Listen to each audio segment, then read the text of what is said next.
ఆరుగాలం ఎండనక వాననక కష్టపడి పండించిన పంట ప్రపంచానికి 2 ముద్దలన్నం పెట్టే రైతన్నకు ఎప్పుడూ కష్టాలేనా అంటే ఎప్పుడూ కష్టాలు కనిపిస్తూనే ఉంటాయి. చేతికొచ్చే పంట నీరు లేక నెర్రెలు వారి ఎండిపోతుంటే కన్నీటి పర్యంతమవుతున్న రైతన్నలపై ప్రత్యేక కథనం.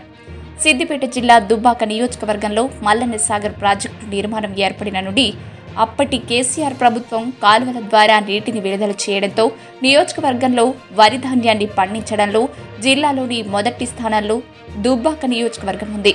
కానీ దుబ్బాక మండలంలోని కొన్ని గ్రామాలకు మల్లన్న సాగర్ ద్వారా నీటిని రైతుల పంట పొలాలను అందించడంతో రైతులు మరింత ఎక్కువగా వరి సాగు చేశారు.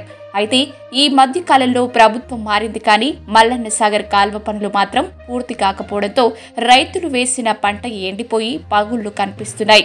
పంట పొలాల్లో ఒకసారి మల్లాయిపల్లి, కమ్మర్పల్లి, చెల్లాపూర్ గ్రామ రైతులు 50 గజాల దూరంలో ఉన్న మల్లన్న సాగర్ కాల్వ పనులు పూర్తి చేస్తారనే నమ్మకంతో ఈసారి రైతులు ఎక్కువ శాతం ఎకరాల్లో వరి సాగు చేశారు.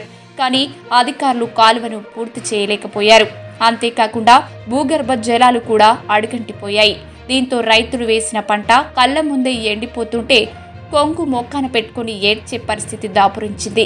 దీనికి తోడు కోతులకు అడవిలో ఎలాంటి ఆహారం దొరకకపోవడంతో వరి పొలాల్లోనే తిరుగుతూ పూర్తిగా నాశనం చేస్తూ వస్తున్నాయి.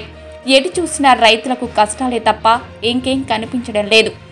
నారుమడులు దున్నిన నుండి మొదలుకుంటే పంట ఎంతో కొంత పండి మార్కెట్లో పోసి విక్రయించి డబ్బులు చేతికొచ్చేదాకా రైతన్నకు కష్టాలే.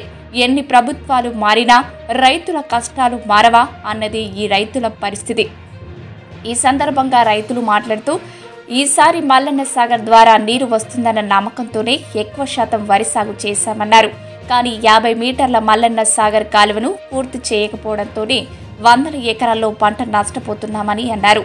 దీనికి తోడు భూగర్భ జలాలు ఎండిపోవడం, అడవిలో కోతులకు ఎలాంటి ఆహారం దొరకకపోవడంతో పూర్తిగా పంటలపై పడి నాశనం చేస్తున్నాయని అన్నారు.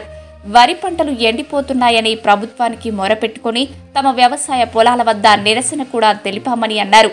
ఎన్ని నిరసనలు తెలిపినా ఏమి చేసినా ప్రభుత్వాలు మాత్రం పట్టించుకున్న పాపాన పోవడం లేదన్నారు.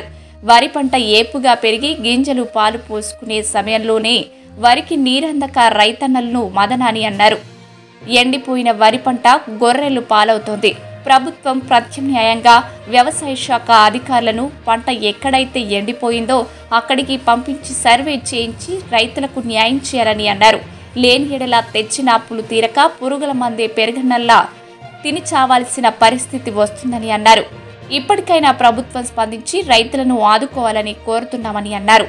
ఎద్దెడిసిన వ్యవసాయం నిలవదని, రైతెడిచిన రాజ్యం ఉండదని సామెత అందరికీ తెలిసిందే. కాంగ్రెస్ ప్రభుత్వం రైతుల పట్ల ఎలా స్పందిస్తుందో చూడాలి.